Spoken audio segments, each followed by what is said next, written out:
stack this paper. Yeah. I'm just trying to stack this paper. More money, more problems. Yeah. More money, more problems. I'm just trying to get this money. Alright, y'all, welcome back to Just Business Interviews. We're here with K.I.D. How y'all doing? Alright, so what's been going on the last couple months? Shit. Honestly, just busy with shows, working on some singles to put out. Another project coming out February 20th. Okay. So, we're waiting on that. But honestly, just focusing on rebranding myself and networking. Okay, so with the rebranding, what you trying to switch to? Like, what was the beginning now? What you trying to move to? So the beginning, I was just trying to find myself. So I was finding my sound, finding my lyrics. But now I think I'm more of the real rap type of rappers. Okay. The one who enlightens people, the one who will spread peace and joy instead of all this trap stuff that's going on today. Mm-hmm. So where do you think you get like basically your musical background from? Shoot, I've been doing music since I was like 8. 8? What you started off with? I started off just instruments, so I play piano, bass, drums, Okay, the basics. But I picked up guitar in like 6th grade, but that was trash. I couldn't keep with that. I feel you. But no, I've been doing music since I was little. I think I made my first song when I was like 10, and then from there it was like I've always enjoyed writing, music. Being in the studio doing something. So how did it feel when you made your first song? Like when you was 10 years old? I know your voice is probably still squeaky and shit. Hey, look, I was with my dad actually. My dad helped me make it because my dad is an audio engineer. He has his own studio too, so I got everything I know is from my dad. Oh, that's lit. Did he make music too, or he was just an engineer? Yeah, he used to make music, and he just switched over to being an engineer. I think he's still trying to make some music just for the fun of it, though. How he feel about your music? What he say about it? He likes it. He doesn't like that I cuss. That's the only thing. My dad is a reverend, so he doesn't like that. He's a what? He's a reverend. Oh, he's a reverend. He's trying to be a pastor, so like Dang. he doesn't like that I'm out here cussing. So. I told him like. So you better do the gospel rap now? I'm not going there. No, strictly what I talk about though it's nothing like drugs or any of that. It's always, love, peace, and joy. I just have some cuss words in there. That's it. I got you. Yeah. So tell us about you growing up, who you were before the music. Before the music, let's see. I was just a young kid, just trying to move around in the DMV area because you look around today, you see a lot of killing going on lately. So, I've been seeing that since I was younger anyway. So, I used to live in different places. My parents are military. So, me and my mom, we would move around. So, I lived in Hawaii. I was born in Georgia. I lived in Hawaii. I went over to Arizona, Cali, everywhere basically. This is the one place I think we've actually settled down. And I actually got to grow with people. So, it was nice. So how did it feel when you kept on moving around when you was younger? How did that change you as a person? Moving around, honestly, is good and bad at the same time because you make a lot of connections with people, but then you lose them at the same time, and then you never know what's going on in their life till you read about it or until they're gone or until something like that happens. Yeah. So is there anybody that from the other states like Hawaii, Georgia, Arizona? Are you still in contact with anybody over there? Yeah, definitely. I'm still in contact with some people in Cali. It's crazy because I never thought I would. Some people in Arizona, my ex over there actually hit me up the other day. That was crazy. She saw you making music. Yeah, I guess she did. I was like, dang, all right. But yeah, I'm still cool with them. There's still love out there. So. Have you spread it? Since you moved everywhere, is it easier for spread your music now? Since you got little networks in each spot, or how does that work? I wouldn't say it's easier. Maybe it helps a little bit more, but it's not easier because, at the same time, you still got to get people to support. And that's one thing people don't really like to do nowadays. So when you doing the real rap, it's not as popular as you say in this area or in the generation. How do you get your support, or how do you think your support is, fan base wise, online, and your live support at shows? Real recognize real. So if I'm talking real, I'm sure I'll attract real. So I'm not really worried about having as much support as trap rappers will, because at the same time, trap trap music always fades. Honestly, like you look at rappers like Zaman, fell off. Like honestly, I'm just looking at basic rappers that just fell off, and I'm just like, okay, well, I don't want to fall off. You look at rappers like J. Cole made an impact, Kendrick made an impact, Tupac made an impact, Biggie made an impact. Like I'm not gonna say only real rappers will make an impact because that's a lie. Because even Will the rapper, he's still cranky. I don't care. But honestly, I just feel like if the music is for you, if you relate to it, you're gonna fuck with it. If it doesn't relate to you, then you probably won't understand. Yeah, I feel you. So what is your story that you're telling like through your music? Well, let's see. Or a couple of the stories. Tell us about a couple of things. A couple of things. When I was in Maryland, actually, I got treated very different over there, and I never knew why. It wasn't even by like family; it was by my peers and stuff. So I would go over there, and you know, I got jumped over there a couple times. You know, it would always be just completely different. You know, you got a Virginia kid. I'm like 11, maybe 12 years old, and I move out to Maryland to stay with my dad. And next thing you know, it's like I went from being the most loved person in Virginia to being the most hated person in Maryland, it felt like. But I mean, I guess I got used to it after a while, and I just started talking about all the close people I had that eventually end up either snaking me or I ended up losing them or something in that nature. And then I come back to Virginia, and it's like it's the same pattern. Like I'm losing people left and right, and I don't know why. And then comes to find out it's because everybody is either trapping or, you know, living a life that they shouldn't be living. So I guess I kind of I was a product of my age at the time, you know, I would always I would always hang with older people. I could never hang with people my age because I just didn't like feel comfortable around them anymore. Since I came back from Maryland, I just never felt comfortable. So I would always hang with like older people.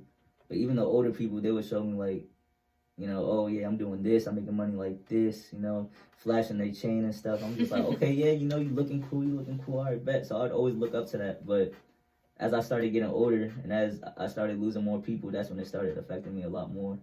So that's when I just pushed that to the side. I was like, all right, let me focus on what I gotta do. Like, we talking about struggle. I seen my mom come home at like 9 p.m. still in her uniform trying to make us food type stuff. Like, I've seen my dad, I'm not even going to speak on that. I've seen my dad struggle at the same time too. So it's just like, I've seen struggles on both sides, and it's just like, I don't want to. You don't want to struggle? Yeah, I don't want to struggle. So with your music, how do you think that's going to basically help change your dynamic in your family for it to basically stop the struggle cycle? Well, with my music, I mean, honestly, I plan on taking it as far as I can, but I'm always doing other stuff on the side too. So it's not just music, you know, I'm focusing on an actual career. You know, I plan on actually doing things besides music at the same time, just trying to make an income. So tell us about some of those things you think about doing. Well, let's see. Right now, actually, I'm going to school for free to this program, and I'm doing IT, so I'm working at a little law firm right now. So I'm making decent money off that. But in the future, my plan is I'm trying to go into the Air Force and actually, you know, start providing. But even with that, I'm still going to be focused on my music too. So what drives you to keep going when it comes to music? Because I know, like, in a business or like as anybody like doing any type of career, athletes, anything, people always have their downfalls where they're like, man, maybe I shouldn't do this. Like, what keeps you going? Honestly, my siblings, my family, and the supporters. You know, I was at that time where I was like, you know, I don't want to do this. Like, I was playing basketball and I had looks. You know, I had people wanting me to go to schools and stuff, but I ended up tearing my ACL. So once that happened, it was like, okay, I just felt like really low, and I got in a really low place. Like, yeah, it was bad, honestly. Do you remember that day when you tore your ACL? I do. How did it, like, tell us about that? I went up for a layup. Someone went under me, and I didn't want to fall on my neck. So the first thing that came up was my leg, and then I look at my leg, and my knee is, like, near my thigh. I was like, ooh, all right. Yeah, that mess was crazy. How long you was out for that? I just got back. I just got back. Yeah, I had surgery like a year ago. I mean, I'm hard-headed, so I was back to walking in like a day or two. Like, I threw my perks away and stuff. But then it started hurting worse, so I got them right back, and I was like, all right. You know, I felt, honestly, don't take perks. Straight like that. No, do not take perks. You get really dependent on them. Like, I did not think I was going to be that person to be dependent on perks until I started taking them. It's with the medicine. It's like, once you do it so many times, your body's going to get used to it. So if you're sick all the time, you're going to keep taking it, your body like, alright, bitch, you already had this dose. You need 2 more now. Look, Like- right? I was taking like 2, 3. I was like, yo, alright, I need to chill out. Like, once I started getting to that point where I felt like I couldn't sleep without it, I was like, alright, yeah, I'm getting a little out of hand now. Let me go ahead and chill out. But other than that, I've been out. Well, I haven't been out. I've still been playing and stuff. I think it's been like a year and some change since surgery. So. Okay. So, what is your goals by next year around this time? Where you want to be at? But next year, I should be living comfortably.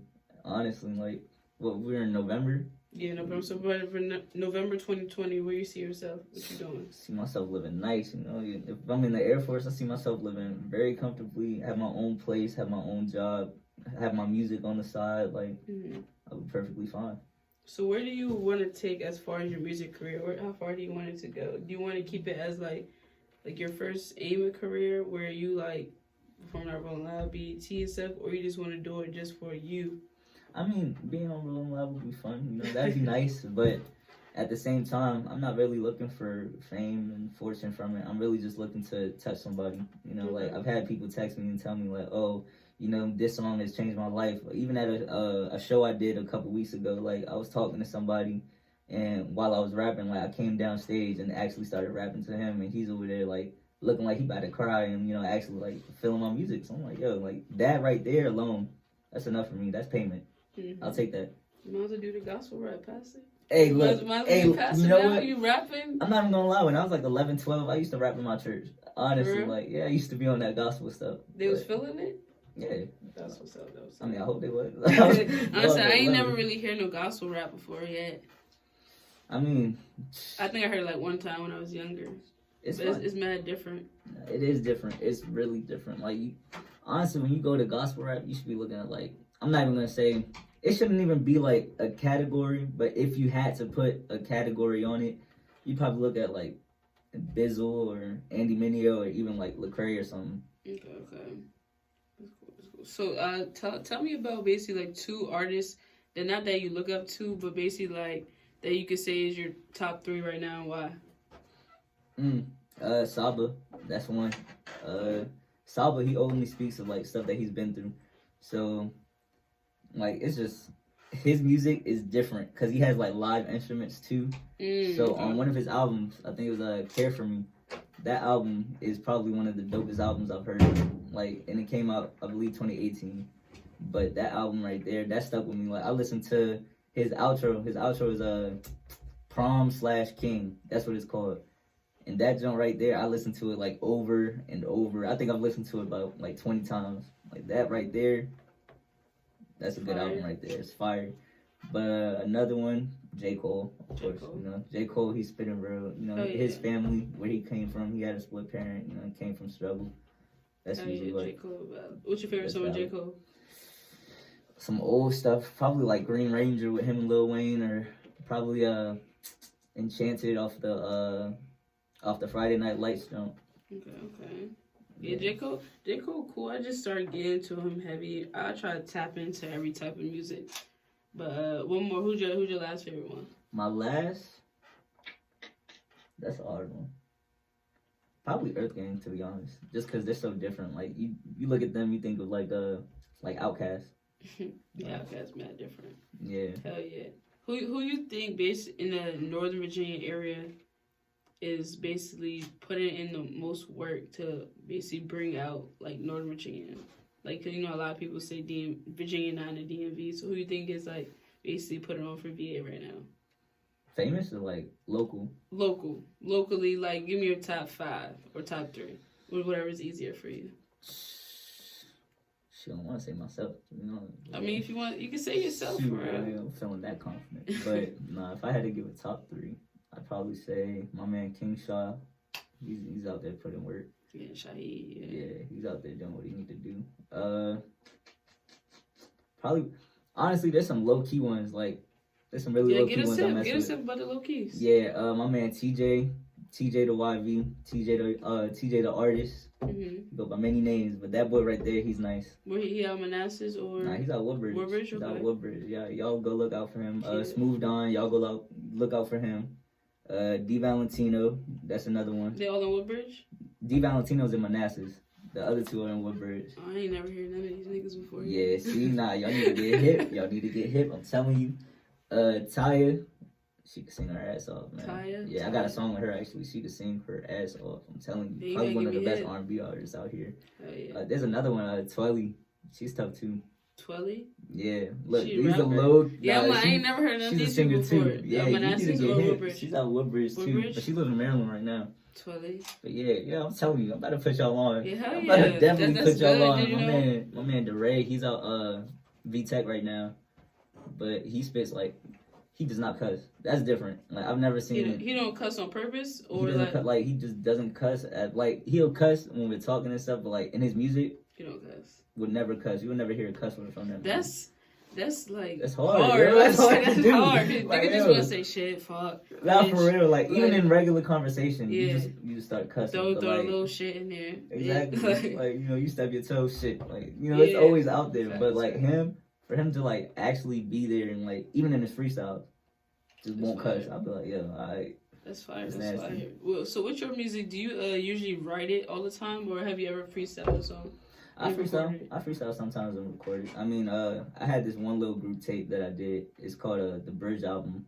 I freestyled like one song on there, but like most of the time I like to write because if I'm freestyling, I'm not talking about nothing most of the time. So Okay. I was about to ask you, how do you feel about writing versus freestyle? Because I know a lot of artists freestyle all their songs, like freestyle as in like they just hear the beat, do like 3 lines, be like, all right, hold on, hear it again, punch it and stuff like that. How do you feel about that? see, if I like to go all the way. So like I like to go okay. one take. So if I'm gonna freestyle, if I mess up, it's like dang, okay, now I gotta start over. Now I gotta think again. So I don't really like touching freestyles like that unless I'm like really feeling it. Facts. But when I'm writing, honestly, if I get a beat and I hear it, like you could probably play it like twice, and I'll probably finish the song within that time. That's what's up. That's what's up. So tell me, give me some advice that you can tell to some young artists right now who's basically like trying to find their way in the music industry, and tell them like a couple things that they should look forward to do. Shoot, honestly, just stay out the way. Like, don't be trying to be like everybody else. Find yourself first, and then you'll find your music with it.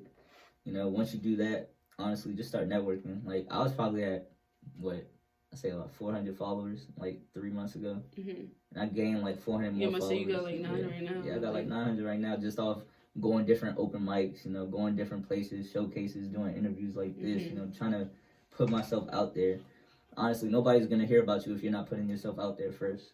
Like, if you're stuck in a box, no one's gonna see you. No one's gonna notice you. That's just that. So tell me, what's the hardest thing about being an artist, starting as a new indie artist? Getting people to mess with you. Getting people to mess with your music. Because, I mean, you think of...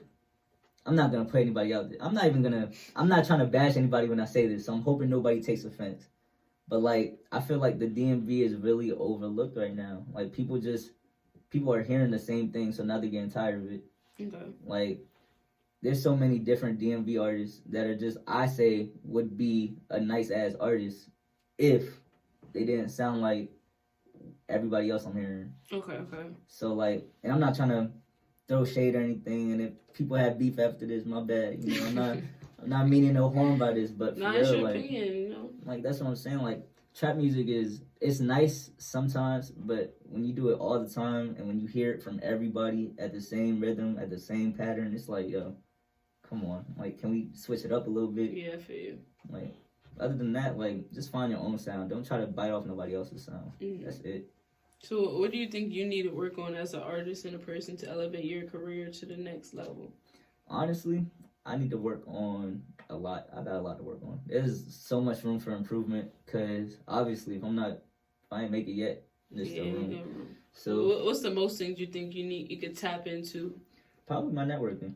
My networking, you know, getting that stage presence when I get on stage. So, you know, having the crowd engagement and stuff like that. Hell yeah. Probably, I'm trying to switch flows, to be honest. Like, I know when I get a cadence, I like to keep on that cadence, but, like, I want to be like, you know, something like Jid when he switches it or something Switch like. it up, okay. Yeah, like, you know, just on the same shit. song? Or on the same song. Okay, like, got you. On the same song, or whether it's a different song, you know, just being able to switch up at any moment is tough to me. I feel you. So, has there been anything like in your life that basically basically pushed you as a person or changed you, or any advice that someone gave you that stuck with you? Yeah, actually, the other week, actually, the most recent one I could think of, this artist, Maryland artist named Nico Feem. Oh, by the way, shout out to him too. That's a dope artist. Nico Feem though, we was performing together at this one Jam and Java show, and he was talking about how he quit music, and I mean I did too at one point, you know, just to focus on basketball because I felt like music wasn't going nowhere.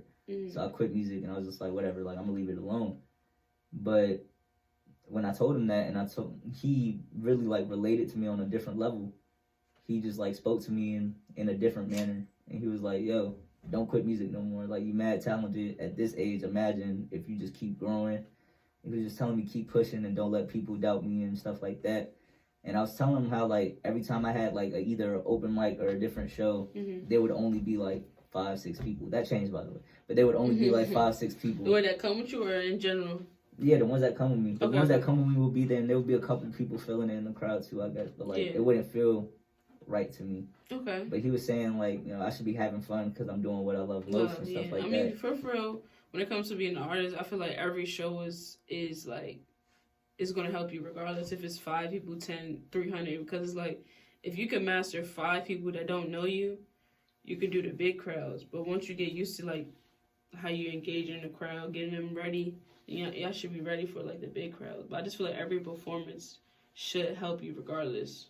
Like you said. My man Frank was telling me that too. Shout out Frank the host too. I'm giving a lot of shout outs. That's good. Nah, you good. I know and love a lot of people out here.